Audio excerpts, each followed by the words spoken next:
7 ఖండాల్లోని ఎత్తైన శిఖరాల్ని అధిరోహించాలనేది అతడి ఆశయం. తొలి ప్రయత్నమే అత్యంత ఎత్తైన ఎవరెస్ట్ పర్వతంతో మొదలుపెట్టాడు. అనేక అవరోధాలు అధిగమించి అత్యున్నత శిఖరాన్ని చేరుకున్నాడు. తొలి విజయం ఇచ్చిన ఉత్సాహంతో మిగిలిన 6 ఖండాల్లోని పర్వతాలపై దృష్టి పెట్టాడు. ఆర్థిక పరిస్థితులు అనుకూలంగా లేకున్నా పట్టుదలతో ముందుకు సాగాడు. 4 పర్వతాలను అధిరోహించాడు. మిగిలిన 3 శిఖరాల అంచుల్ని తాకేందుకు సన్నద్ధమవుతున్నాడు. ప్రకాశం యువకుడు షేక్ హిమామ్ షా.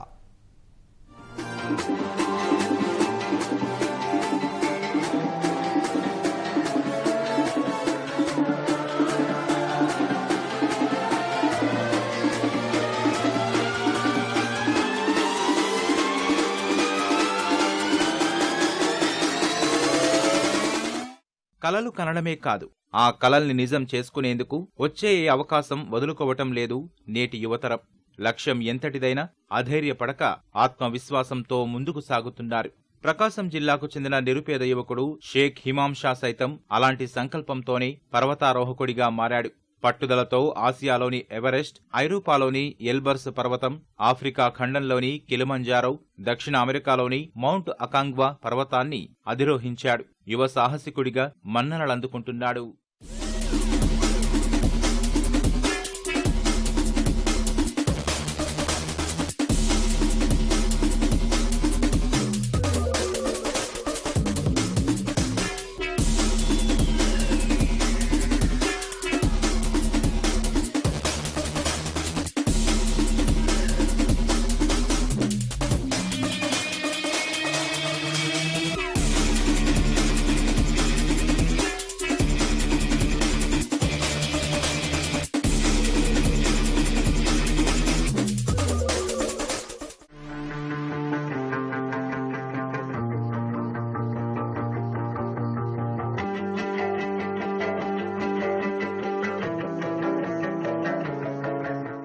సంపన్నులకే పరిమితమైన పర్వతారోహణలో ప్రభుత్వాలు అందిస్తున్న ఆర్థిక సహకారం, ప్రోత్సాహంతో రాణిస్తున్నాడు హిమామ్ షా. తొలి ప్రయత్నంగా ప్రతికూల పరిస్థితులన్నింటినీ ధైర్యంగా అధిగమించి ఎవరెస్టును అతి తక్కువ సమయంలో అధిరోహించాడు. అరుదైన గుర్తింపు తెచ్చుకున్నాడు. నేను ఒంగోలు ప్రకాశం డిస్టిక్ నుంచి ఎవరెస్ట్ క్లైంబ్ చేసిన మొదటి వ్యక్తిని. అండ్ ఇప్పటి వరకు నేను ఎవరెస్ట్ క్లైంబ్ చేసి ఇప్పటి వరకు మొత్తము 4 కంప్లీట్ చేశానండి. First mount Everest, Asian continent highest peak, and అలాగే mount Kilimanjaro, Africa continent highest peak, అలాగే mount Elbrus, Europe continent highest peak, అలాగే south America continent highest peak అయిన మౌంట్ అకాంగ్వాని కంప్లీట్ చేశాను. ప్రపంచంలో ఉన్న 7 ఖండాల్లో ఉన్న 7 ఎత్తైన పర్వతాలని క్లైంబ్ చేయడమే నా లక్ష్యంగా పెట్టుకున్నాను. తర్వాత నేను ఆస్ట్రేలియాలో ఉన్న కాస్టైన్స్ పిరమిడ్ని క్లైంబ్ చేయడానికి ప్లాన్ చేస్తున్నాను. ప్రకాశం జిల్లా ఒంగోలుకు చెందిన షేక్ హిమామ్ షాది నిరుపేద కుటుంబం. తండ్రి మస్తాన్ తాపీ మేస్త్రి.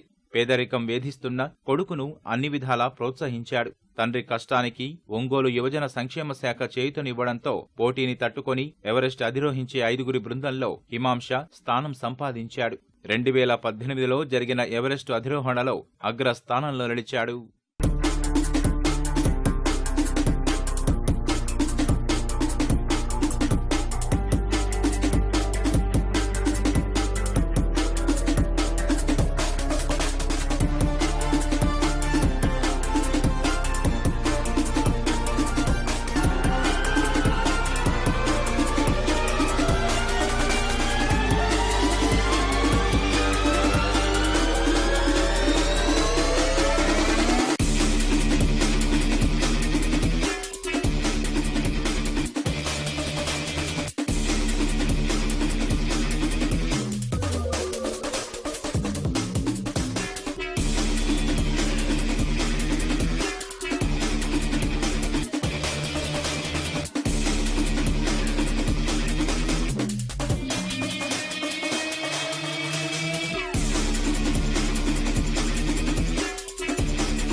ఎవరెస్ట్ పర్వతారోహణకై హిమామ్ యువజన సంక్షేమ శాఖ ఆధ్వర్యంలో 9 కఠినమైన దశల్ని విజయవంతంగా పూర్తి చేశాడు.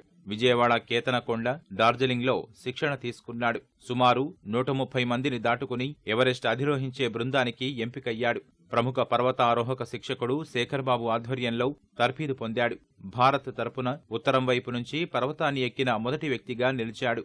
5 గంటల్లోనే అత్యంత ప్రతికూల పరిస్థితులు -40 డిగ్రీల వాతావరణం తట్టుకొని మొదటగా శిఖరాన్ని చేరుకున్నాడు. ఎవరెస్ట్కి అయితే మేము ట్రైనింగ్ తీసుకుంది 9 మంత్స్ ట్రైనింగ్ తీసుకున్నాం. 9 మంత్స్లో డార్జిలింగ్లో, సిక్కింలో, అలాగే పెహల్గాంలో, జమ్మూ అండ్ కాశ్మీర్, అలాగే లదాఖ్, వీటన్నిటిలో ట్రైనింగ్ డిఫెన్స్ ఆర్మీ కంట్రోల్లో ఉన్న వాళ్ళలో కమాండోస్తో ట్రైనింగ్ తీసుకొని ఆ తర్వాత ఎవరెస్ట్ ఎక్స్పిడిషన్కి వెళ్ళాం. ఈ ప్రాసెస్లో మేము చాలా నేర్చుకున్నాం. అలాగే మా నెక్స్ట్ ప్రకాశం డిస్టిక్ నుంచి కానీ ఏపీ నుంచి కానీ వెళ్ళే వాళ్ళు ఎవరైనా ఉంటే వాళ్ళకి మేము అవగాహనగా ఇవ్వడానికి సిద్ధంగా ఉన్నాం. అండ్ ఈ అవకాశాన్ని నాకు కల్పించినందుకు ఏపీ గవర్నమెంట్కి థ్యాంక్స్ తెలుసుకుంటున్నాను. చిన్నతనం నుంచే కరాటే సాధన చేసిన హిమాం జిల్లా స్థాయిలో 7 సార్లు, రాష్ట్ర స్థాయిలో 4 సార్లు, జాతీయ స్థాయిలో 1 సారి ఛాంపియన్గా నిలిచాడు. క్రికెట్లోనూ రాణిస్తున్న హిమాం ఎన్సీసీలోనూ సర్టిఫికెట్ తీసుకున్నాడు. సైన్యంలో చేరి దేశానికి సేవ చేయడమే లక్ష్యంగా సాధన ప్రారంభించాడు. అదే సమయంలో పర్వతారోహణపై దృష్టి పెట్టాడు. ఎవరెస్ట్ అధిరోహణ అందించిన స్ఫూర్తితో 7 ఖండాల్లోని ఎత్తైన పర్వతాల అంచులు చూడాలని నిర్ణయించుకున్నాడు. ట్రెక్కింగ్ చేసేటప్పుడు నాకంటే ముందే శవాలని నేను దాటుకుంటూ వెళ్తూ, నా ముందు చనిపోయిన వాళ్ళని నేను చూసుకుంటూ వెళ్తూ, ఒక ధైర్యాన్ని పోగొట్టుకోకుండా అరే ఇక్కడ వరకు వాళ్ళు వచ్చారు, సో నేను ఇక్కడి నుంచి వీళ్ళ సమ్మిట్ నేను కంప్లీట్ చేసి నా సక్సెస్ని ఈ చనిపోయిన వాళ్ళకి ఇద్దాం, వాళ్ళకి నేను డెడికేట్ చేద్దాం అన్నట్టు నేను కంప్లీట్ చేసుకొని నేను పుష్ చేశాను. నేను ఇవి 4టిలో నా టాప్ మోస్ట్ హార్డెస్ట్ రేటింగ్ వచ్చేసి ఎవరెస్ట్కి ఉంటుందండి. సో నేను నెక్స్ట్ ఇంకొక రికార్డ్ చేద్దాం అనుకుంటున్నాను. 7 సమ్మిట్స్ పూర్తయిన తర్వాత డెడ్ జోన్ పీక్స్ కూడా నేను ప్లాన్ చేస్తున్నాను. ఇప్పటికే ఐరోపా ఖండంలోని 5,643 మీటర్ల ఎత్తైన ఎల్బర్స్, ఆఫ్రికాలోని 5,895 మీటర్ల కిలిమంజారో, దక్షిణ అమెరికాలోని 6,962 మీటర్ల అకాంగ్వా శిఖరాన్ని అధిరోహించాడు హిమాం. ఈ పర్వతారోహణకు అవసరమైన ఆర్థిక సాయాన్ని రాష్ట్ర ప్రభుత్వం, ఒంగోలుకు చెందిన ఆనంద్ గ్రానైట్స్ హిమాంకు అందించాయి. మిగిలిన 3 ఖండాల్లో ఎత్తైన శిఖరాల్ని సైతం ఈ ఏడాది పూర్తి చేసేందుకు హిమాం ప్రణాళికలు రచిస్తున్నాడు. నాకు మౌంట్ ఎవరెస్ట్కి వచ్చేసి ఏపీ గవర్నమెంట్, అలాగే మౌంట్ ఎల్బ్రూస్, కిలిమంజారోకి, ఈ రెండింటికి శ్రీధర్ ఆనంద్ గారు, ఆనంద్ గ్రానైట్స్ వాళ్ళు, అండ్ సౌత్ అమెరికా దానికి వచ్చేసి అకాంగోవాకి ట్రాన్స్ అండ్ అడ్వెంచర్స్ కంపెనీ నుంచి స్పాన్సర్ పొందానండి. ఇలాగ నేను మౌంటైనరింగ్ చేయడానికి మెయిన్ కారణం వచ్చేసి నా ఇంట్రెస్ట్ మెయిన్. నాకు మౌంటైనరింగ్లో ఫ్యాషన్ ఉండబట్టి నేను ఇలాగ మౌంటైనరింగ్ వైపు వచ్చాను. అండ్ ఇది నాకు అలాగే నా కెరీర్ కూడా చాలా ఉపయోగపడుతుందని నేను దీన్ని ఎంచుకోవడం జరిగింది. దీన్ని నా కెరీర్గా ఉపయోగించుకోవడం అంటే నేను ఆర్మీలోకి జాయిన్ అవుదామని. సో అలాగా నాకు ఇది కెరీర్ వైజ్ కూడా చాలా యూజ్ అవుతుందని నేను ఇది ఎంచుకున్నాను. పర్వతారోహణతో పాటు భారత సైన్యంలో చేరి సేవలందించడమే లక్ష్యంగా పెట్టుకున్నాడు హిమాం. చిరకాల స్వప్నాన్ని నిజం చేసుకునేందుకు నిరంతరం శ్రమిస్తున్నాడు.